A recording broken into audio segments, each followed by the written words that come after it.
हाँ जी. नमस्कार, जय अंबे, जय श्री महाकाल. मी श्री महंत ऋषिकेश नंदगिरी. कसे आहात आपण सर्वजण? आपण सर्व आनंदित असाल अशी मी आशा करतो. और हाँ, मैं अभी हूँ दिल्ली. तो दिल्ली में हम होटल ग्रीनवुड में हमारे लिए NNTP means national network of transgender project, जो प्लान इंडिया के साथ में काम कर रहा है, ये पूरे NNTP ने हमारे लिए स्पेशल एक प्रोग्राम ऑर्गेनाइज किया था, एक मीटिंग ऑर्गेनाइज किया था, जिसमें एक सेशन था मेंटल हेल्थ. ये मुझे बहुत अच्छे से लगा. तो आज मेंटल हेल्थ के बारे में अपना पूरा जो समाज है, जैसे कि हम जोगती संप्रदाय है, आराधी संप्रदाय है, हमारा किन्नर संप्रदाय है, क्योंकि बहुत सारे लोगों की आज भी मेंटालिटी किन्नरों के बारे में, जोगती लोगों के बारे में या सभी लोगों के बारे में बहुत अच्छी नहीं है. तो इसके लिए हम कुछ एक्सपर्टीज से मिलने वाले हैं कि जो हमें बताएंगे कि एग्जैक्टली मेंटल हेल्थ होता क्या है और ये सब चीज, मतलब ये जो पूरा झोल है एग्जैक्टली ये क्या है.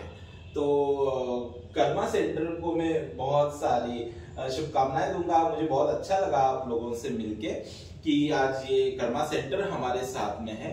तो कर्मा सेंटर की मैम और सर अपनी पहचान बताएंगे कि वो क्या डेजिग्नेशन पे काम करते हैं, उनका नाम क्या है, और फिर हम डिस्कशन को चालू करेंगे. सो नमस्ते, जय श्री महाकाल.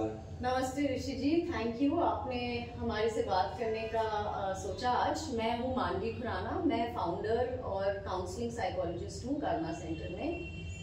नमस्ते जी, मेरा नाम अखिल है और मैं काउंसलिंग साइकोलॉजिस्ट हूँ कर्मा में.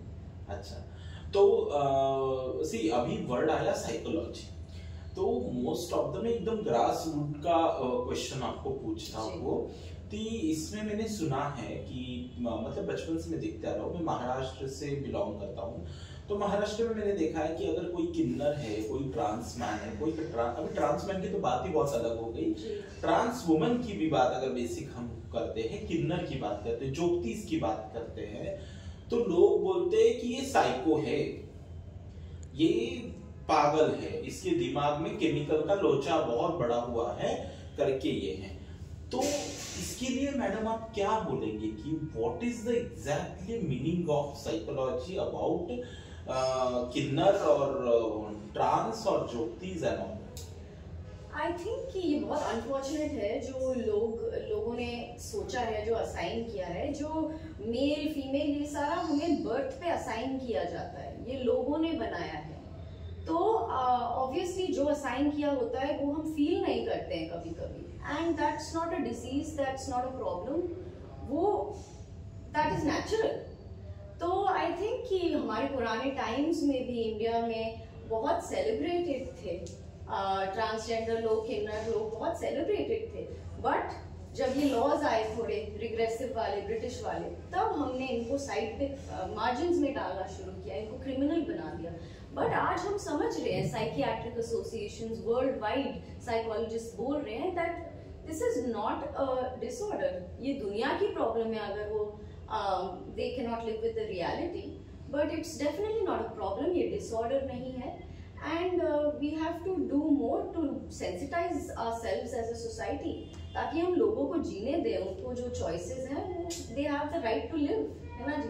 क्योंकि अगर हम नॉर्मल भाषा में भी बोलते हैं तो इसे बोला जाता है पुराणों में देव दानव यक्ष गंधर्व किन्नर नरश्रेणी. तो किन्नर है, नर है, साधु संत समागम पूरा ऐसे बताया गया है. तो किन्नर उपदेवता में बताए गए हैं. तो मुझे काफी क्वेश्चन पड़ता है कि एक तरफ बोला जाता है हिंदू समाज में पूरा कि किन्नर देवता उपदेवता भी है, जो डेमी गॉड्स जिसे बोला जाता है. हमारे किन्नर अखाड़े के आचार्य महामंडलेश्वर लक्ष्मी नारायण त्रिपाठी माता जी हमेशा ये पूरा बताती है. और कहीं पे लोग बोलते हैं कि ये साइकोलॉजिकल डिसऑर्डर है. मतलब मैंने एक बहुत अच्छा वर्ड सुना था, ये भूल भुलैया 2 में मूवी में सुना था, मल्टीपल पर्सनालिटी डिसऑर्डर. तो ये वर्ड मैंने तब से थोड़ा सा दिमाग में रखा था. ये सच में मल्टीपल पर्सनालिटी डिसऑर्डर होता है क्या? मल्टीपल पर्सनालिटी डिसऑर्डर एक डिसऑर्डर होता है, बट उसका इससे कुछ लेना देना नहीं है. नहीं, बिल्कुल भी नहीं है. और जैसे आज हमारे सेशन में भी हमारी क्लिनिकल साइकोलॉजिस्ट समझा रही थी कि DSM ने पहले जिन डॉक्टर्स को नहीं पता था, इन लोगों ने ये किताबें लिखी और बीइंग क्वेयर या ट्रांसजेंडर उसमें डिसऑर्डर बना दिया है। थैंकफुली अब जब और पढ़ाई की है इन लोगों ने तो इनको पता लगा है ये चीजें अब ठीक हुई हैं। तो इसकी बहुत पुरानी साइकोलॉजी में हिस्ट्री है कि लोगों को और अलग कर दिया है और क्रिमिनल बना दिया है, you know, not only psychologically but society ने भी, इंस्टीट्यूशंस ने भी ऐसा किया है। सो थैंकफुली अभी थोड़ा हमें पता लग रहा है कि this is not a disorder. In fact जो लोग कम्युनिटी के हैं उनको बहुत प्रॉब्लम होती है क्योंकि बाहर का जो उनका ट्रीटमेंट है वो इट्स नॉट एक्सेप्टिंग। चाहे वो डॉक्टर के पास जाए, डॉक्टर भी बोलेगा कि आपकी प्रॉब्लम यही है कि आप कंफर्म नहीं करते हो, यू नो। तो मतलब वो प्रॉब्लम को नहीं देखेंगे, वो डिस्ट्रेस को नहीं देखेंगे, वो जेंडर, वो सेक्सुअलिटी को देखेंगे। And that's really horrible. ये एक सिंड्रोम है, it's called trans broken syndrome. अगर आप पढ़ेंगे तो बहुत ही अनफेयर ट्रीटमेंट होती है। जो भी यू नो जो नॉर्म है उससे थोड़ा भी डिविएट करे उसको हम पागल बुला लेते हैं, उसको हम कुछ करार कर लेते हैं। That is obviously not something that's good. What do you think Akhil? I am talking about psychology. मतलब जब हम साइकोलॉजी की बात करते हो, मानसिक स्वास्थ्य या फिर दिमाग की जब बात करते हैं, दिमाग, अगर आप इंसान है, अगर आपके पास दिमाग है तो वहाँ साइकोलॉजी आ जाती है, वहाँ आपकी पहचान नहीं आती है। और आपकी पहचान के कारण कहीं ना कहीं समाज ने जो आपके साथ किया है उससे आपका दिमाग और आपका मन शेप होता है। तो वहाँ प्रोबेबली जो कंसर्न और डिस्ट्रेस की बात कर रहे हैं, लेकिन जैसा आपने बोला क्या ट्रांस होना और क्या डिसऑर्डर, पागलपन, इनमें कोई रिलेशन है? बिल्कुल नहीं। साइकोलॉजी हम दिमाग की बात कर रहे हैं, मानसिक स्वास्थ्य की बात कर रहे हैं, और आप जो पहचान की बात कर रहे हो कंप्लीटली अलग है। और क्या होता है ना कि हमारे इधर जो एक रिचुअल है जहाँ पे यल्लमा के जोगतीज बोले जाते हैं, तो बहुत सारे लोग क्या बोलते हैं कि अगर जोगती है, अगर जोगतियों ने ये यल्लमा की उपासना, एक पर्टिकुलर कोई भी गॉड की, देवता की उपासना करते हैं तो वो किन्नर हो जाते हैं। और जो कि मैं इतने साल से भगवती का पूजा करते आ रहा हूँ, तो ऐसे ये बात तो मतलब पूरा जो हम अगर अध्यात्म की तरफ से देखा जाए या हिंदुइज्म की तरफ से देखा जाए तो ये कभी भी होता नहीं है कि कुछ पहन लेने से या कुछ करने से। तो आपको इसे लगता है कि कुछ चीज पहन लेने से आदमी का जेंडर चेंज हो सकता है? तो अगर मैं इसमें बोलना चाहूँ तो I think so gender expression एक हम लोग पॉइंट यहाँ लेकर आ सकते हैं। सो जेंडर वो है जो आप चाहते हैं, जो आप अपने आप को समझ। एक्सप्रेशन वो है कि आप, क्योंकि सोसाइटी का एक बॉक्सेस बना देती है हमारे सोसाइटी। आप ऐसे कपड़े पहन रहे हो तो आप ऐसा हो, अगर आप ऐसे दिख रहे हो तो आप ऐसे हो।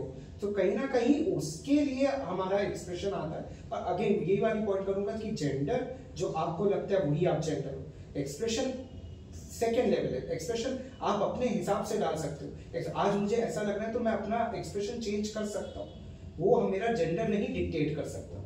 एग्जैक्टली।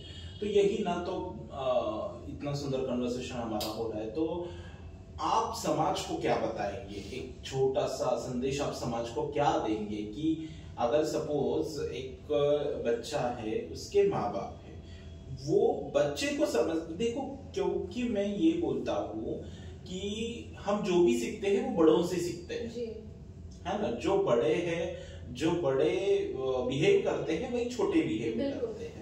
तो अगर बड़ों ने थोड़ा सा एक्सेप्टेंस कर लिया तो छोटे ऑटोमेटिकली वो सीधा एक्सेप्टेंस करना चालू हो जाते हैं। तो आप किसी माँ बाप को, कोई भी माँ बाप हो, किसी का भी हो, ट्रांस मैन का हो, ट्रांस वुमेन का हो, या फिर वो कोई ज्योति का हो, या कोई भगवान की पूजा करने वाले बंदे का हो, तो आप ऐसे माँ बाप को क्या संदेश देना चाहोगे अबाउट साइकोलॉजी, एक सोशल इसमें?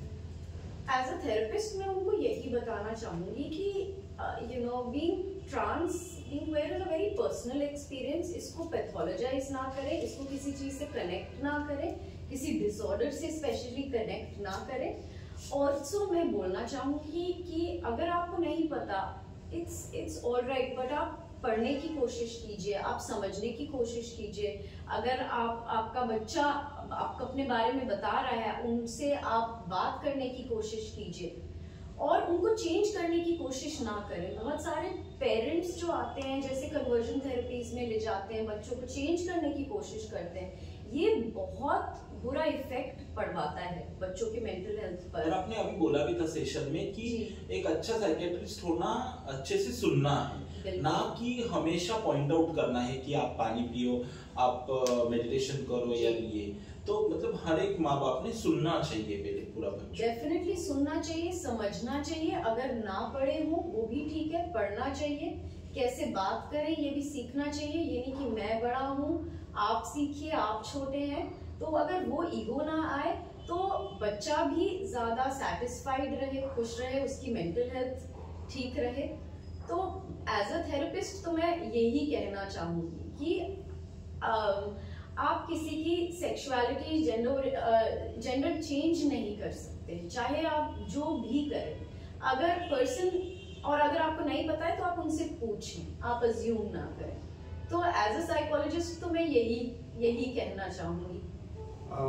इसी पे एक्सटेंड करते हुए अगर मैं कहूँ, एक माँ बाप का प्रथम कर्तव्य ये होता है कि बच्चे की खुशी कहीं ना कहीं, और जब हम एक ये आते हैं कि माँ बाप की खुशी के नजरिए से बच्चे की खुशी को देखना शुरू कर देते हैं, कहीं ना कहीं वहां वो गलती शुरू हो जाती है। खुशी, हर इंसान की खुशी अपने तरीके की होती है, और माँ बाप का जैसे मतलब कर्तव्य ये है कि खुशी बच्चे को देख सके। तो जेंडर आइडेंटिटी या फिर अभी हम एक्सप्रेशन की बात करें, कहीं ना कहीं सबसे पहले ये आता है कि हम ऐसा इंसान, हम सबकी बेसिक नीड होती है कि हमें प्यार मिले, हमें प्यार मिले, हमें एक्सेप्टेंस मिले, हमें एक सेफ्टी मिले, और हम घर में तलाशते हैं सबसे पहले वो। तो ऐसा माँ बाप, आपका पहला काम यही है कि आप बच्चे को ये प्रोवाइड कर सको, और बाकी सब बाद में आएगा। तो कहीं ना कहीं वही हम जो थेरेपी में लेंस लेते हैं, हम बोलते हैं कि ऐसा थेरेपिस्ट बनने के लिए चाहिए, ऐसा साइकोलॉजिस्ट बनने के लिए चाहिए, कहीं ना कहीं ये वही है कि आप एक अच्छे इंसान बनने के लिए क्या चाहिए, उसी को लेके हम बस थेरेपी में रहते हैं। एग्जैक्टली। अभी एक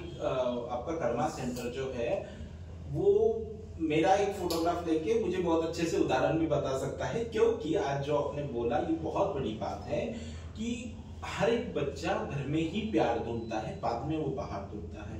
तो आज जब मैंने घर में प्यार ढूंढा तो मुझे मिला मेरी माँ का प्यार, जो मैं बहुत प्यार करता हूँ मेरी माँ से। और पूरी दुनिया में अगर कोई मेरा बेस्ट फ्रेंड होगा, बेस्ट लव होगा, मेरा दुनिया का सब कुछ होगा, तो वो मेरी माँ है। और मैं बोलता हूँ कि मेरी लाइफ में अगर कोई ब्लैक डे होगा, देखो कोई अमृत का प्याला लेके पैदा नहीं हुआ है, हर एक किसी को जाना है। तो मैं ये बोलूंगा कि अगर लाइफ के एंड में अगर मेरे मतलब किसी ने मुझे पूछा थोड़ा बूढ़ा होने के बाद में कि आपके जीवन में कोई काला डे कौन सा है, तो मैं बोलूंगा मुझे माँ मेरी छोड़ दी।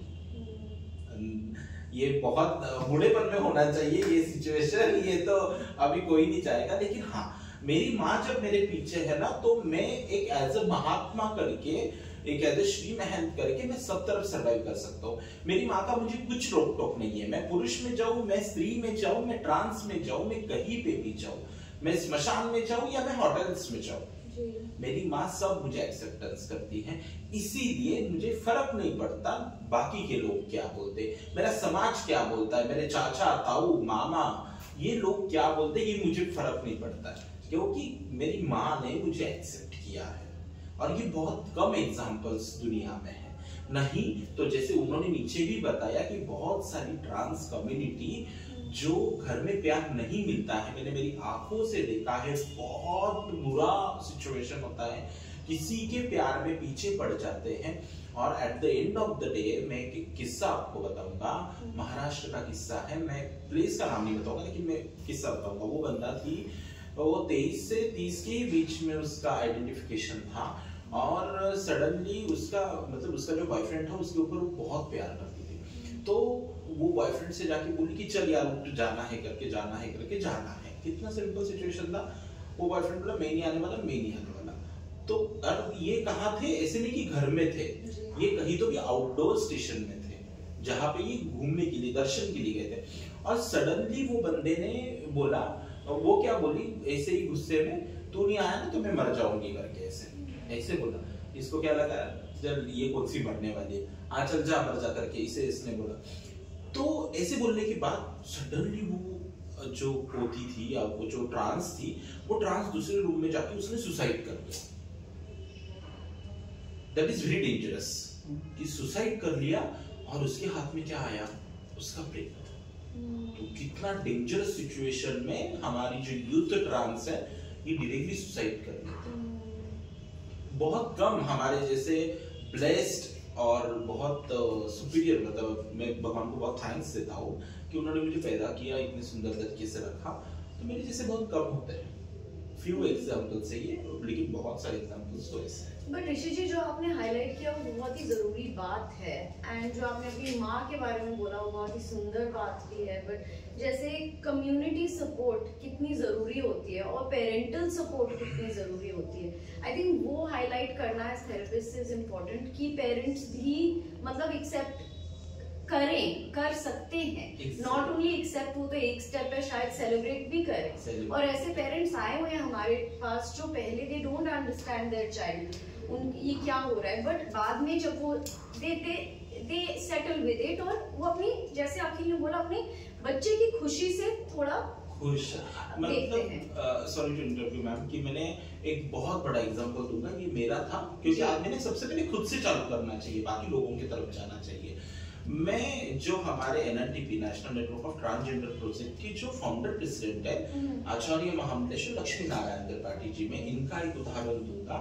इनकी ऑटोबायोग्राफी अगर आपने पढ़ी होगी तो इसमें ये बताते हैं कि जब मैं घर में से फर्स्ट टाइम बाहर निकली तो मुझे मेरे पापा ने एक्सेप्ट नहीं किया था। उन्होंने बोला था कि directly you can go, but मेरी माँ ने एक्सेप्ट करा था कि भाई जो मतलब उनके पापा का नाम लेके बोला था कि साहब जी जो भी है, मेरा बच्चा जैसे भी है वो मेरा बच्चा है, वो घर में ही रहेगा, बस दैट्स इट, मुझे बाकी कुछ नहीं सुनना है। तो आज ये बहुत बड़ा एक्सेप्टेंस हो गया, उनको लीडरशिप बनाने में भी और सब बनाने भी। और उनकी भी आज उनकी माँ दुनिया में नहीं है, 2 से 3 साल हो गए। मैंने देखा वो सिचुएशन भी बहुत मेरे लिए भी डेंजरस था, लेकिन उन्होंने मुझे एक सिखाया था कि मैं सभी बच्चों को भी, मतलब जब बहुत सारे यूथ भी मुझे देखते हैं तो मैं उनको भी बोलूंगा कि उन्होंने मुझे बताया था कि फर्स्ट प्रेफरेंस है ना कभी भी हमारे माँ बाप को देना चाहिए।